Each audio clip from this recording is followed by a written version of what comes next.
Kitu chochote kikipita mipaka, nasema Waarabu, inqalaba ala dhiddi, kinakuwa kimebadilika. Something kikiwa ni kikubwa, too much of something is poisonous. Yani kitu kikizidi mipaka inakuwa kinageuka, kinakuwa tena si kizuri. Hata chakula, kama wewe ukianza kula iftari yako mpaka ukavimbiwa, huwezi tena kuja kusali tarawih, na hususan ikiwa wewe ndio imamu, siku hiyo kutakuwa hakuna tarawih, na kwa sumu kile chakula na kitu chochote, maskhara yakiwa mengi, maneno yakiwa mengi, kila kitu kikiwa kingi kupita kiasi, kinakuwa sicho tena. Kwa hiyo khairul umuri awsatuha, mambo mazuri ni yale ya kati na kati, kama tulivyokuwa sisi. Allah anausifu ummati Muhammad, anasema wakadhalika ja'alnakum ummatan wasata, sisi umma wasata, mambo yetu la tafrit wala ifrat, yani hakuna kupindukia mipaka, ghulu, wala hakuna kukidunisha kitu usikipe haki yake, uko kati na kati. Hiyo ndio maana yake. Dini yetu ni dini ya wasata, litakunu shuhadaa ala nnas wa yakuna ar-rasulu alaykum shahida. Kwa hiyo unatakiwa wewe uwe unapima mambo yako yote. Mtoto, ndiyo hadithi ya Bwana Mtume sallallahu alaihi wasallam inasema, muru auladakum bis-sala, waamrisheni watoto wenu kufanyaje? Kusali. Wakiwa na umri wa miaka mingapi? 7 sinin. Ukiwa na umri wa miaka 7, wadribuhum ala tarkiha, ukiona wanaacha wanakuwa matariku sala, ikibidi. Hizi zimewekwa ni sababu, sio kwa kila watoto, ni wale watakaokuwa wanakiuka baadhi ya, na sio kuwapiga, ni kuwachapa. Na hizo kuwachapa pia isiwe ni kupiga kama unapiga hata mnyama. Huyo mnyama ambaye kwamba tunampunda wale, hatutakiwi pia kuwapiga, tunawapiga uso, tunatoa alama kana kwamba ndo we umeletewa upige tu. La, asema hata hawa wanalia pia, hata kama ingawa machozi huyaoni. Kwa hiyo Mtume sallallahu alaihi wasallam, namna alivyokuwa ni rahma, hakuwahi kuonekana anapiga, si mke, si mtoto, si watu, si katika sahaba zake. Unajua kwamba Mtume amepigana zaidi ya vita 20 lakini hakuua hata mtu mmoja. Katika historia Mtume kaua mtu mmoja tu ndo aliyeuawa kwa mkono wa Mtume sallallahu alaihi wasallam. Nani anamjua mtu aliyeuliwa na Mtume? Nimpe zawadi. Kwa vijana, sio wazee, vijana. Nani anamjua aliyeuawa na Mtume sallallahu alaihi wasallam?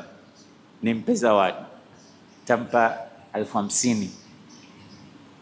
Leo iftari yake itakuwa nzuri kabisa. Katika hadithi Mtume anasema sharrun nas, usitizame kwenye Google, kwa sababu watu siku hizi wanaanza kila kitu wanaangalia kwenye. Tumia kichwa chako sasa, elimu uliyoisoma. Anasema sharrun nasi man qatala nabiyan au qatalahu nabiyun, sema mtu mbaya kweli kweli ni yule aliyemuua mtume au mtume kamuua huyo mtu. Mpaka ifike mtume akuue, we ni mtu hovyo kabisa, kwa sababu mitume sio kazi yako. Ili swali linaonekana ni zito kweli kweli, ni zito sana, kwa sababu hampendi sira ya Bwana Mtume Muhammad. Ubay ibn Khalaf ndo mtu wa pekee aliyeuawa na Bwana Mtume Muhammad sallallahu alayhi wasallam katika vita vya Uhud. Na ilikuwaje? Yeye alikuwa na farasi wake anamlisha, anasema unaona, hii ni maandalizi ya kwenda kumuua Muhammad. Huyu jamaa huyu ana farasi wake, anamuandaa na silaha yake, anamuandaa, anasema karibuni tu mtasikia Muhammad kafa, la aqtulanna Muhammad, huyu mtamuua mimi. Na alipojitoa kama hivyo, Mtume sallallahu alaihi wasallam akasema mwacheni. Siku alivyokuwa sasa amedhamiria kwenda kumuua Muhammad katika vita vya Uhud. Kaonekana huyo, anasema Rasulullah, huyu ameshatiania muda mrefu, lengo lake ni kukuua. Mtume sema mwacheni, nitamuua mimi. Mtume kachukua mikuki ile mirefu kutoka kwa mtu, kamrusha, na angalia, umemscratch, haukumuingia kwenye mwili wala uliscratch tu mwili wake, akadondoka, akaanza kupiga kelele, jamani, kisha niua Muhammad, hata haukukuchoma. Sasa maadamu kasema ataniua, mimi nitakufa. Na kweli kafa, na kile kilicho subhanallah, huyo ndio mtume wetu Muhammad. Kwa nini nasema hivyo? Kwa sababu wama arsalnaka illa rahmatan lilalamin, hatukukutuma we Muhammad isipokuwa uwe ni huruma kwa watu wote. Ndivyo ndivyokuwa mtume. Laqad jaakum rasulun min anfusikum azizun alayhi ma anittum harisun alaykum bilmu'minina raufur rahim. Hizi sifa hizi ni za mtume Muhammad. Laqad jaakum rasulun, mtume amekujilieni mtume, min anfusikum, anatokana na nyinyi, azizun alayhi ma anittum, anapata tabu sana kuona nyinyi hamwendi katika njia ya sawa, linamuumiza kweli kweli kuona watu wake wanapotoka. Harisun alaikum, anapupa kweli kweli ya kutaka nyinyi muongoke mwende peponi. Bilmu'minina raufur rahim, kwa waumini ni mpole tena mwenye huruma. Hiyo ndio sifa ya bwana mtume Muhammad, na hiyo ndio sifa inayotakiwa uwe nayo wewe kama mzazi. Allah anasemaje? Fabima rahmatin min Allah linta lahum, bado ni awsaf za rasulil azim. Walau kunta faddan ghalidha alqalbi lanfaddu min hawlika fa'fu anhum wastaghfir lahum washawiruhum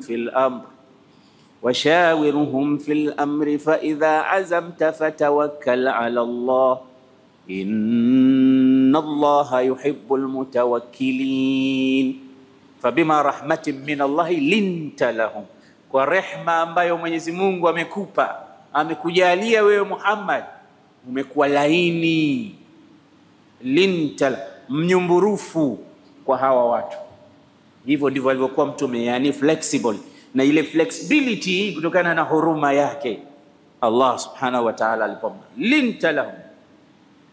Walau kunta faddan, ungekuwa fadhuli, ghalidha alqalb, mwenye moyo mkavu uliosusua, lamfaddu min hawlika, wangekukimbia. Lakini ulaini wako, huruma zako, na namna ulivyokuwa flexible kwa watu walikuwa na kukimbilia. Wa hakadha kunu, hivi alivyo mtume Muhammad ndio sisi tunatakiwa tuwe. Watu wawe wanatukimbilia, sio wanatukimbia. Kama unakimbiwa na watu wewe kwa sababu ya tabia zako, isikilize hii hadithi ya bwana mtume. Mtume anasema inna sharra an-nasi manzilatan 'inda Allah rajulun tarakahu an-nasu ittiqa'a fuhshihi. Watu watakaokuwa na pahala pabaya siku ya kiyama mbele ya Allah ni mtu ambaye watu wamemkimbia kwa sababu ya ubaya wa tabia zake na ulimi wake. Hamjawahi kuona watu wanaogopewa kwa sababu ya maneno yao? Fulani huyu hataki kutukana, kaa kimya. Kwa nini? Sababu ni watu wanajulikana. Akikuingia huyo katika 18 zako, utashika adabu yako. Wapo watu hao, si wanawake si wanaume, wenzao wanawaogopa, si kwamba eti wana nini wala nini, la, ittiqa sharrihi, kwa sababu ya kuepuka shari zake, na mwenyewe anajijua. Na mara nyingine anasema mimi watu wananiogopa bwana, wanajua tu ulimi wangu mimi hauchagui. Anasema wewe ukinipa kilo mimi nitakupa kilo 100. Watu wananijua wenyewe, wananiogopa. Wakiniona mimi nipo tu katika vikao wanaufyata. Anajisifu yeye. Wakiniona nipo tu mimi pala popote wanaakhirisha. Watu wanakuogopa si kwa nini? Wewe unajifikiria ni mtu mwema mzuri, la binadamu mwovu ni yule ambaye watu wanamkimbia kwa sababu ya shari za ulimi wake. Na wako wengi. Isiwe hivyo. Muislamu unatakiwa uwe na ulimi mzuri, uwe na ulimi bora, uwe na tabia nzuri. Khairun nasi anfa'uhum lilnas, watu wazuri ni wale wenye kuwafaa watu. Sasa Muislamu ukijiona unakimbiwa kwa sababu ya vijitabia fulani, hebu jirudie vizuri imani yako na Uislamu wako na tabia zako. Kwa hiyo mtume wetu alikuwa mtu mpole, mkarimu, mwenye huruma, na hizi ndio tabia zetu.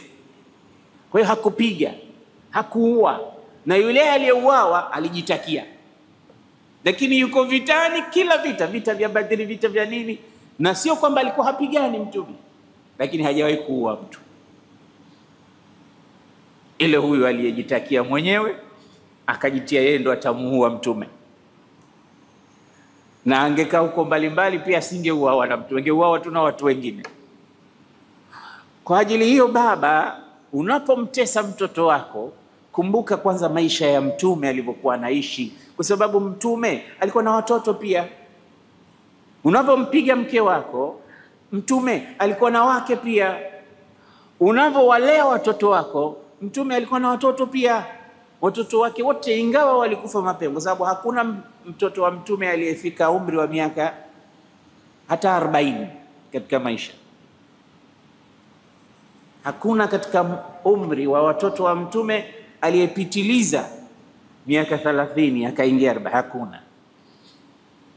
Wamekufa wengi katika umri mdogo, angalau 30 na au 29 wamevuka. Lakini wengi wamekufa wadogo, wengine wamekufa wachanga kabisa, hususan wa kiume, akina Qasim na Abdullah na Ibrahim. Mtume alikuwa na watoto wangapi? Ili sitoi hela na wauliza watu jumla. Alikuwa na watoto wangapi? 7. Watoto wangapi wa kike, wangapi wa kiume?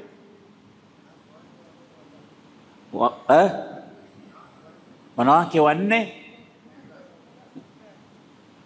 na watoto wa kiume 3. Abdullah, Qasim, Ibrahim, Ruqayya, Kulthum, Fatima, Zainab. Hawa ni watoto wake mtume sallallahu alayhi wasallam. Aliwalea malezi ambayo sisi tunatakiwa tuwalee watoto wetu. Hatujasikia amempiga mmoja wao, akamjeruhi, akamfanyia vitu vya ajabu. Sasa sisi leo tuna changamoto nyingi kweli kweli. Moja ni namna ya kuwalea watoto wetu. Solution ya suu muamalati al-abawain. Ukasema hili ni tabia ambayo inampelekea mtoto kuharibikiwa, ni jambo linalopelekea maadili mabaya. Lakini pia tukasema kubwa zaidi ya hiyo, inaweza likafikia mtoto akajiua. Inaweza likafikia mtoto akakimbia nyumba. Lakini pia moja nimesahau kulitaja, linaweza likatokea, inaweza ikapelekea mtoto kuwaua wazazi wake. Wewe baba ukishakuwa katili kama hivyo, umetengeza adui yako. Si mtoto huyo, umemtengeza adui ambaye akipata nafasi na huyo anaweza akakumaliza. Kwa sababu huyu anakuwa nunda. Hamjawahi kushuhudia, mimi wiki 3-4 hivi zilizopita niliwahi kuona clip moja mbaya ya mtoto wa Kichina, nafikiri yule huko Asia, anampiga mama yake. Unajua zile kick za Kichina, anaruka anampiga kick, flying kick. Mama anadondoka, anaanguka. Tasawwar, mama anapigwa kick mpaka anaanguka chini. Si mama yangu, lakini mama yako ni mama yangu pia. niliona kama ni mzazi wangu yule. Wanasema ya sababu, ingawa sisikii Kichina, lakini wano comment wanasema huyu mama kapigwa na mwanawe kwa sababu yule mtoto kanyimwa hela za kwenda kuspendi na rafiki zake, na huyu mama kamnyima pesa. Basi anampiga mama kweli kweli, mama anapigwa. Uliwahi kuona vitu kama hivi vinatokea? Yote ni kutokamana na maadili na namna tunavyowalea watoto wetu. Sasa solution, Mtume sallallahu alayhi wasallam anasema katika hadithi, rahimallahu walidan aana waladahu ala birrihi, Mwenyezi Mungu anamrehemu mzazi, anampenda mzazi ambaye anamsaidia mwanawe juu ya suala la kumfanyia wema baba yake. Hii ni falsafa ya hali ya juu sana. Aid alhaditha maratan ukhra. Rahimallahu walidan aana waladahu ala birri. Mwenyezi Mungu anampenda mzazi, anamrehemu mzazi, anampa huruma zake mzazi ambaye anamsaidia mwanawe na kumpa njia za kumfanyia wema baba yake. Yani unapotengeza maadili ya mwanao, unaandaa mazingira ya wewe mwenyewe baba kufanyiwa ihsani na wema na huyo mtoto. Tunafahamiana? Yani anamsikitikia mtoto wake kwa njia moja au nyingine, kile anajitengezea mazingira ya kutengeza mtoto. Ndio maana mtu anasema idha mata ibn adam anqata amaluhu illa min thalathin sadaqatin jariyatin aw ilmin yuntafa'u bihi aw waladin salihin yad'u lahu. Katika kifo kuna katika kila kitu, lakini mambo matatu yanabaki. Moja, mtoto mzuri, mtoto mwema anayemuombea mzazi wake. Si hapo tayari ameshamtengeza mtoto namna ya kumfanyia ihsani. Kila kikaa sema rabbirhamhuma kama rabbayani saghira. Naamini kuna baadhi ya wazazi walishakufa miaka 10, hata siku moja mtoto hakumbuki kusema Allahumma ighfir lahu warhamhu wa askinhu fil janna. Lakini wapo utasikia kila wakati tunafanya hichi kwa sababu ya baba yetu marehemu, kwa sababu ya mama yetu marehemu, tunaomba thawabu zake zimfikie, tunamuombea dua, tunafanya hiyo. Wanamkumbuka. Na ikija minasabati kama hii ya Ramadhani, mama, baba, Ramadhani ya 10 sasa hivi hatuko pamoja, wanakumbuka. Wewe unafikiria ingekuwa anapigwa bakora huyu kila siku anamkumbuka huyu mzee? Sasa bora lilivyojiondokea ili jamaa. Nilikuwa nashika adabu. Nyumba hii bwana ni sawa sawa na jela, ina kumbukumbu mbaya kweli kweli. Lakini ukiingia kwenye nyumba unamuona mama kwenye kipembe hiki, unamuona kwenye mlango huu, unamuona kwenye chumba hiki, unasikia ile sauti yake. Nilikuwa na rafiki yangu mmoja Oman, alinialika. Sasa kuna nyumba yake mmoja kwa kikaa na marehemu mke wake. Sasa namwambia, kwa nini huji kukaa hii nyumba nzuri? Akisema hii nyumba mimi siwezi kukaa. Nikija katika hii nyumba nasikia sauti zile, ana recall. Anawagomba watoto, wanasema mtoto wake mke wake alifariki wakati wa corona zile. Basi hajaunga, hataki kukaa hata katika ile nyumba ambayo mke wake alikuwepo. Anasema naangalia naona image ya Zanda, ile image, picha ambayo unaitengeneza wewe. Unaona yupo, unaona anacheka, unaona anapika, unaona anakuita, unaona anaita watoto, unasikia hii. Na wazazi ni vile vile. Ikiwa kulikuwa na nini? Na upendo. Lakini kutwa kulikuwa kuna masumbwi. Boxing. Wewe na mtoto, wewe na mke, wewe na mume, kuna kukumbukana hapo, kuna alhamdulillah. Nimesha shukuru kwa kuondoka kwako, maana nilikuwa tabu napata. Isiwe hivyo. Usiwe hivyo. Muislamu unatakiwa ukiondoka katika hii dunia watu wakulilie, sio watu wafurahi. Mwenyezi Mungu inshallah atupe ahsanul akhlaq wa yahdina ilaiha, innahu la yahdi li ahsanil akhlaqi illa hu. wa yasrifa anna sayyi'aha innahu la yasrifu sayyi'a al-akhlaq siwa. Ya Rabbi, tupe tabia nzuri, maadili mazuri, maadili tabia za Bwana Mtume Muhammad. Kwa ajili hiyo solution, msaidie mtoto wako afikie pahala pa kuweza kufanyia wewe wema. Wema waliotangulia, mmoja anaeleza, anasema alikuwa na watoto wake mama. Sasa alikuwa akitaka kumtuma kitu labda sokoni, dukani, alikuwa hamtumi mtoto wake, anamtuma mtoto wa jirani, niletee kitu fulani, niletee kitu.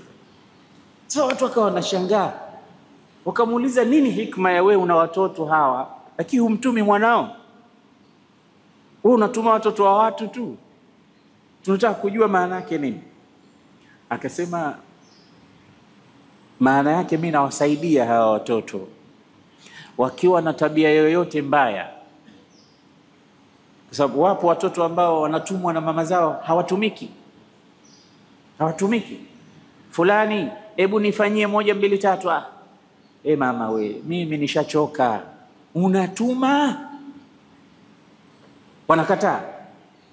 Sasa hilo japo mtoto analiona ni dogo, lakini ni kubwa. Sasa yule mama anasema, nisije nikamtuma mtoto wangu akanikatalia, ghadhabu za Mwenyezi Mungu zikamshukia, kwa sababu yeye ataona tu nimeshamkatalia mama, lakini ghadhabu za Mungu zinamshukia, kwa sababu Mtume sema ridha Allah fi ridha alwalidain wa sakhtihima fi sakhti alwalidain wa sakhti Allah fi sakhti alwalidain. Yani radhi za Allah zipo katika radhi za wazazi wao, hususan mama, na hasira za Allah zipo pale anapokasirika. Sasa mimi nikimtuma asipowajibika, mimi nitakasirika, sitofurahi.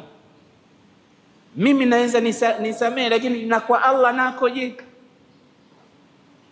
Kwa hiyo namuepushia shari ile. Mtoto wa mwenzangu hata kama atanikatalia, sio kama mtoto wangu kunikatalia.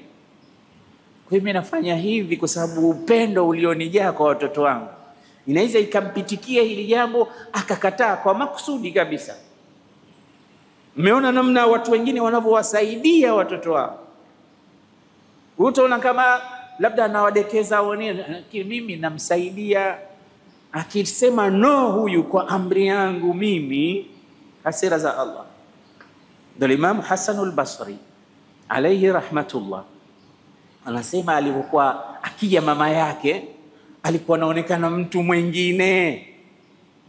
Mnaweza mkawa mko pamoja, lakini akimwona mama yake anabadilika totally kabisa. Wakamuuliza, kwa nini ukimwona mama wewe unabadilika?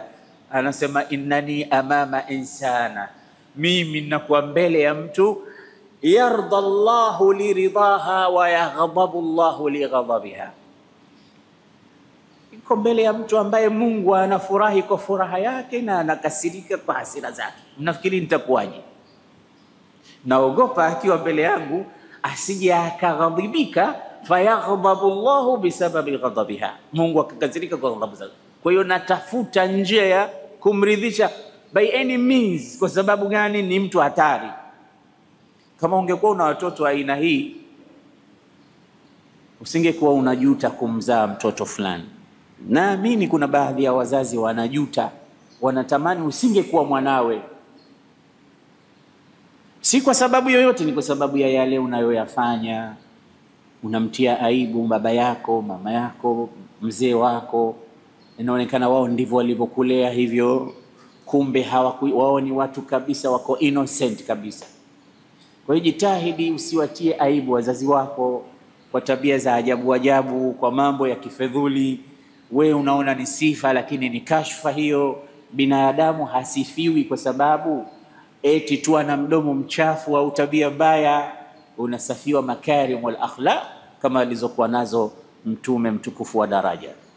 Kwa hiyo solution ya kwanza, ili watoto wako wapate kuwa na muamala mzuri, wasaidie kufanya wema. Katika Qur'ani Allah anasemaje? Inna Allaha ya'muru bil adli wal ihsan wa ita'i dhil qurba wa yanha 'anil fahsha'i wal munkari wal baghi ya'idukum la'allakum tadhakkarun. Aya hii tunamsikia khatib kila siku ya Ijumaa, inna Allaha ya'murukum bil adli wal ihsan. Unajua nini maana yake? Mbona kila siku anaisema? Anatuambia hakika Mwenyezi Mungu anakuamrisheni mufanye uadilifu na mufanye wema, ihsan. Ya'murukum bil adli wal ihsan. Wanaambiwa hao waliokuja katika mkutano mkubwa wa kila wiki wa sala ya Ijumaa, Allah anakuamrisheni kufanya uadilifu. Kwa hiyo aliyekuja pale kama ana wake wawili inamhusu, ana wake watatu, ana wake wanne, ana watoto, ana wafanya kazi, yaani wewe inakuhusu katika njia moja au nyingine. Nenda kafanya uadilifu baina ya hao walio chini yako. Si tumesema ar-rijalu qawwamuna 'ala an-nisa? Sasa pale unapokuwa na wake wawili na kesi za watu wenye wake wawili na watatu na kuendelea, kila siku zinatiririka kutokamana na ule uadilifu kukosekana. Ukishapata mke mpya, yule wa zamani anaonekana kwamba hana thamani yoyote, hana zamu tena, hanunuliwi zawadi, hanunuliwi chochote. Na hii ni ibilisi tu anakudanganya, kwa sababu juzi tulizungumza kwamba ile tulul mukth yubalidul ihsas, ile ihsasi zote zinaanza kupotea. Lakini kwa kweli bado unatakiwa uchunge uadilifu. Sasa kama una watoto, uache yale mambo ya unampa mtoto huyu hiki mwingine humpi, na watoto wanaona. Ukija umemnunulia huyu humnunulii, mara huyu umempa shamba huyu hujampa, huyu unampa nyumba huyu hujampa, huyu unamnunulia gari huyu hujampa, huyu. Hii zote itakukost. Unatakiwa uwe muadilifu. Nu'man ibn Bashir alipokuja kwa Mtume sallallahu alaihi wasallam akasema, kuna shamba nataka nimpe mtoto wangu, nataka wewe uwe shahidi ya Rasulullah. Akamwambia, akullahum a'taitahum albustan? Una watoto wangapi? Na watoto kadhaa Rasulullah. Wote ushawapa mashamba? Hapana, ni huyu tu. Anasema bas ashhid ala dhalika ghairi, katafute shahidi mwingine sio mimi. Ana la ushahid au la ashhad ala almadhalim, mimi siwezi kuwa shahidi katika mambo ya dhulma. Unawadhulumu wengine nao umewapa. Anamuongoza mtu hata katika kugawa. Sisi tuko vipi na watoto? Tuko vipi na watoto wetu? Mmoja katika wanawake wa Kibadawi aliulizwa swali, ayul auladi ahabbu ilaik, yani wewe unampenda nani katika watoto wako? Msikilize jibu lake, tujifunze namna ya kufanya uadilifu mpaka kwa watoto. Anasema, saghiruhum hatta yakbur, mimi katika watoto wangu wote nampenda yule mdogo wao mpaka wawe wakubwa wote wawe sawa. Kwa hiyo yule mdogo ambaye ndo anahitajia zaidi, mimi ndo nampenda zaidi. Sawa maridhuhum hatta yabra, na ikiwa wote wako sawa, nitakayempenda zaidi ni yule mwenye changamoto, kama ana maradhi, mgonjwa, mpaka apone. Wa ghaibuhum hatta yauda min ghurbatihi, na kama wote wako sawa, yule aliye mbali ndo nampenda zaidi mpaka atakapokuja akawa na wenzake. Angalia, huyu kajitahidi kwamba ili asije akachupa mipaka ya uadilifu. Mdogo, maana huyu mdogo ndo anahitaji katika wote wale. Wewe kweli una mmoja mtoto mdogo, wewe umekwenda kukazana na barobaro zima lina miaka 15. Mwanangu. Watu watakucheka. Huyu ndo anatakiwa adekezwe, apewe yale mapenzi, kwa sababu ndio kwanza huyu anapitia zile njia. Kwa hiyo saghiruhum. Lakini mgonjwa, wewe mwanao anaumwa amelala kitandani, huyu anataka ile huruma zaidi, aone kwamba tiba, wazazi wake wako pamoja naye. Lakini unamwacha pale anahangaika, anapiga ni analia, anaugua, wewe umeshughulika na wale wazima. Unaonesha upendo wako kwao. Hapana. Yule ambaye hayupo, yuko mbali, yuko masomoni, yuko nini, kila wakati unamuulizia, kwa sababu yule yuko mbali na wewe au unawaona. Huyu kajitahidi katika nini? Kuweka uadilifu sawa. Basi na watoto vile vile wanataka. Allah anasema inna Allah ya'muru bil adli wal ihsan, anaamrisha Allah uadilifu na ihsan. Wa ita'i dhil qurba, kuangalia watu wa karibu, kuwapa. Kama wewe ni tajiri, usiwape tu watu wa mbali, anza kuwapa watu wa karibu, alafu nenda kwa watu wengine. Sasa si watu wako wote hawapati chochote na wewe unakwenda mbali, hapana. Unatakiwa uanze wa ita'i dhil qurba wa yanha 'anil fahsha'i wal munkar, anakataza Mwenyezi Mungu machafu na maovu. Tabia mbaya, iwe na mambo machafu, iwe ni matendo machafu, iwe ni mambo mabaya, yote Allah anayakataa. Haya maneno tunaambiwa kila wiki, lakini sijui kama yanaangukia katika nyoyo zetu na kufanyiwa kazi. Lakini pia wazazi, ili wawaishi na watoto wao vizuri, Allah subhanahu wa ta'ala anawasikitikia na kuwarehemu wale wote wenye huruma kwa wengine. Mtume anasema irhamu man fil ardi yarhamkum man fis sama, wahurumieni walio ardhini, mutahurumiwa na walio mbinguni. Arrahimuna, wenye huruma na wenzao, yarhamhumur rahman, watahurumiwa na Allah. Na hakuna wanaostahiki zaidi kuhurumiwa kuliko watoto wetu, kuliko watu wetu wa karibu. Allah subhanahu wa ta'ala atakuhurumia kwa sababu na wewe una huruma. Yote haya ni matokeo ya kutengeza nyumba nzuri na kuondosha zile hasira za kupiga kipigo cha mbwa, kuwapiga watoto. Kwanza katika suala la hasira, Allah pia akatuongoza, anasema wasari'u ila maghfiratin min rabbikum wa jannatin 'arduha as-samawati wal ard u'iddat lil muttaqin alladhina yunfiquna fi as-sarra'i wad-dharra'i wal kadhimina al-ghayz wal 'afina 'anil nas wallahu yuhibbul muhsinin. Hizi aya zinatuhusu wazazi tulio nyumbani, ambao mtoto kavunja kikombe, kadondosha sahani, kamwaga chumvi, kamwaga maziwa, kapiga teke chakula kwa bahati mbaya, unazitoa bakora 5 zinavunjikia katika mgongo wake.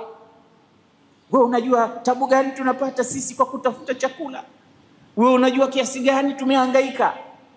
Basi kile chakula kilichomwagwa pale, gharama yake ni kupasuka mgongo kwa bakora zile. Hasira hizi zizuie, utaharibu kumlea mtoto, na kupiga sana sio kulea. Inshallah tukipata fursa katika hizi darasa, kama kutakuwa kuna nafasi nyingine, zipo baadhi ya njia na asalibu za kulea. Inshallah kama si mwaka huu, mwakani, kama si leo, kesho, Mwenyezi Mungu atupe umri mrefu, tutazitaja ili watoto, kwa sababu sisi sote hapa kama si wazazi sisi wenyewe ni wazazi watarajiwa. Wengi hapa wana watoto, kama hawana wanawake wanatarajiwa watoto, kama hata wake hawana, kesho kutu wataoa. Kwa hizi zitaklik, zitathubutu kukaa katika nyoyo zao, na inshallah zitafanywa kazi. Tutapata better generation ambayo itakuwa kuliko sisi inshallah. Sasa hii ni baadhi ya ilaji ya kutengeneza nyumba isiwe ni suu muamala, iwe na husnul muamala, kuwe na maneno mazuri kwa watoto. Allah anasema waqulu linnasi husna, semeni kuwaambia watu maneno mazuri. Baada ya hapo inshallah leo tutataja sababu ya ngapi? Ya 7. Sababu ya 7. Sababu ya 7 inayopelekea maadili kumomonyoka, wanasema ni mushahadatu aflamil jarimati wal jins.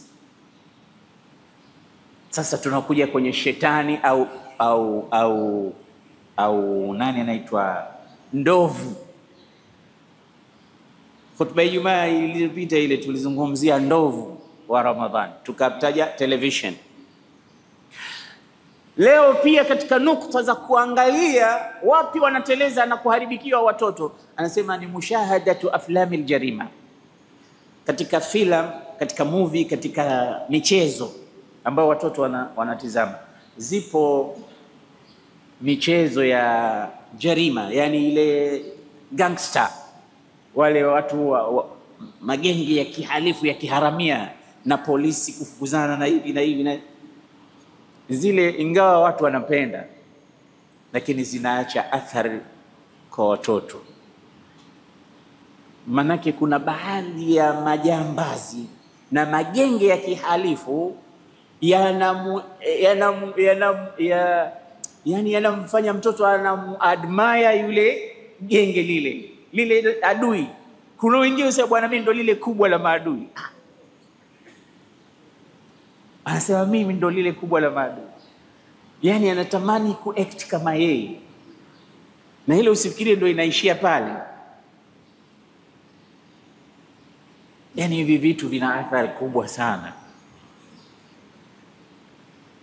Mimi na mtoto mdogo bado, katika watoto wangu wadogo wa mwisho mdogo, nafikiri sasa ndo anaingia miaka 6 au 7.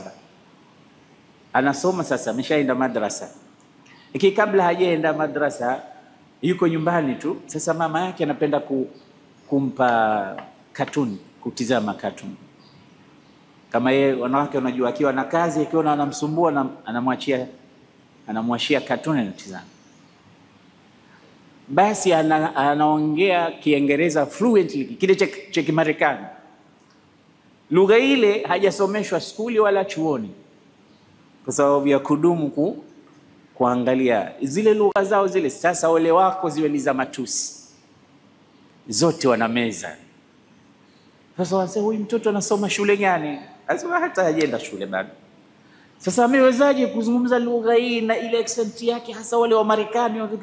Kwa sababu ya kuangalia cartoon kwenye TV au kwenye simu. Sasa iwe sio cartoon, sasa ni vitu vibaya, hapo umeshamkosa mapema kabisa mtu.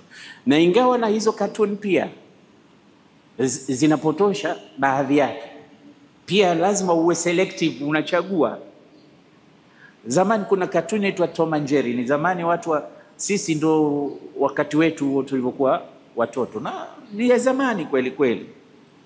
Ile pia ina ile slogan ya tit for tat, yani usikubali atakaye kufanya hiyo wewe mfanye kile kikubwa zaidi yao. Sinyi mnaona Jerry na Tom kila siku ni watu akikufanyia hivi mfanyie hivi. Kule kuna risala maalum wanatoa, sio masomo unayosomeshwa wewe katika akhlaq, kwamba kuwa na huruma, usiwe mtu wa visasi, usiwe mtu lakini pia kuna self defense inafikia. Lakini ile katuni inakufundisha kwa hakuna wewe, akikupa hichi wewe mpe kilo 2, akikufanyia wewe na wewe usikubali. Pia ni sehemu ya malezi ambayo unayapata katika hii. Kwa hiyo nasema mushahadatu aflamil jarima, crime zile ambazo unaziona katika filamu na nini, zile zinaacha athari kubwa sana kwa watoto. Na hakuna nyumba miongoni mwa nyumba zetu ambako hakuna TV. Kulikuja kukawa kuna kila aina ya vitu, madishi hayo. Sasa hivi kuna makable, kuna channel mbalimbali, ulimwengu wote unaweza ukaona. Wewe unaangalia, tunachagua kipi unachokitazama. Sasa kuna vitu baba. Sasa hivi nazungumza problem, alafu natoa na solution umo, tusije tukapitwa na wakati. Ramadhani inakwenda. Baba, unatakiwa ufanye kitu kinaitwa muraqaba. Uwe unafuatilia na kucontrol watoto wako wanatotizama. Hakikisha unajua wanatizama nini, hususan wakiwa wadogo. Wanatizama nini? Mimi nilipokuja Zanzibar mwanzo miaka ya 90, mimi nimekuja 98 99 huko. Nikiwa nikipita pale darajani, nikiona kuna TV kubwa pale PBZ, watu wanatizama TV. Alafu usiku ikiingia time fulani wanaandika, yani kama faslun baina ya watoto kumaliza mambo yao na watu wazima kuendelea. Sasa wale watoto wenyewe wanajitambua, wakifika pale hakuna tena mtoto kubaki kuangalia television. Yani mfano wa hivyo, yani kuwe kuna murakaba. Sijui kama ya mambo yapo yanaendelea kwenye television au ndo ishafunguliwa kila kitu, watu wote washakuwa watu wazima na vitu kama hivi. Sababu wewe mwenyewe pale nyumbani huwa una speed governor ya watoto, hichi msitizame, hichi msitizame. Na kuna TV nyingine na channel nyingine watu wana uwezo wa kuzifunga vile vile. Sababu kuna mambo machafu kupita kiasi yapo katika mitandao, hususan katika wakati wetu ambao tunaishi. Kwa hiyo mzazi kumwachia mtoto akatizama aflamul jarima, alafu kuna aflamul jinsi, yani hii sasa yani ni yale machafu kabisa ambayo mnayajua yanatokea katika filamu. Watu wana act kabisa, wanafanya kabisa, yani wanafanya vitu vya ajabu ambavyo kuzungumza pia ni tabu. Kwa hivi vyote vinaathiri kwa kiwango kikubwa tabia za watoto. Na leo unaweza kuona watoto wadogo wamekamata simu wanatizama, lakini ukienda ukiangalia wanatizama nini, hapo ndio utapigwa na butwa. Ni wadogo tu, lakini mambo wanayoyatizama ni makubwa. Ile usifikirie tu kwamba ndio wametizama basi, hapana. Watataka sasa kwenda kujaribu. Si yule mmemwona anasema mimi ndo kubwa la maadui, na mara nyingine utaona wanakamata gun zile za na boxi na nini wametengeza wenyewe, unaona wanauana. Sasa hawa je, wakija wakipata ya ukweli hao si watajaribu pia? Sasa na vile vitu wanavyovishuhudia katika mambo machafu pia huwa wanajaribu. Sasa wanaweza wakaenda wakajaribu nyumbani kwa watoto wenzao, dada zao, watoto wao, watoto wadogo, ikawa ni karitha min alkawarith. Kwa hiyo lazima tuwe makini. Ndio maana siku hizi juzi jana alikuwa ananiambia mmoja, sema Sheikh, haya mambo unayoyazungumza sasa sisi tukaishi ulimwengu gani? Manake yote ni ukweli kabisa usiopingika.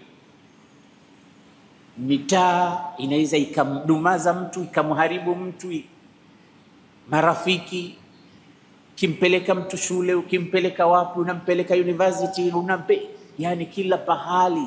Sasa nini ndio solution? Ni kumfanya huyu mtoto awe mudajjaj. Tumia lugha nzito ya Kiarabu, mudajjaj, yani full protected. Mudajjaj ni mtu ambaye amevaa zile duruu za kumkinga na vita. Mshairi sema wa mudajjajun kariha alkumatu nizalahu. Alkumatu yani jam'u kami, yani wale watu waliokuwa wahodari katika kuachia vyembe na mikuki na upanga. Ikiwa mtu ni mudajjaj, wale hawataki hata kumsogelea. Sasa watoto wetu tuwafanye mudajjaj, full protected, immune, yani hakuna pahala ambapo anaweza akapitwa. Yeye mwenyewe anadhuru. Sasa huyu ataumpeleke university gani? Maadamu amekuwa full protected, huyu inshallah atafaulu. Wapo vijana aina hiyo, wamesoma katika hivyo vyuo, wamesoma pahala popote na pahala pabaya, mpaka wanakuja kushtuka, wewe ulifaulu vipi ukapita mitihani hii hapa? Wama tashauna illa an yasha Allahu rabbul alamin. Ukiwa na Allah subhanahu wa ta'ala, Allah sema waman yattaqillaha yaj'al lahu makhraja wa yarzuqhu min haythu la yahtasib. Kwa pamoja na Allah. Sasa hii unampa mtoto mapema, akiwa amepata kuwa mudajjaj, akiwa hata na marafiki wabaya, zamwambia bwana jaribu na wewe. Asante, endelea tu.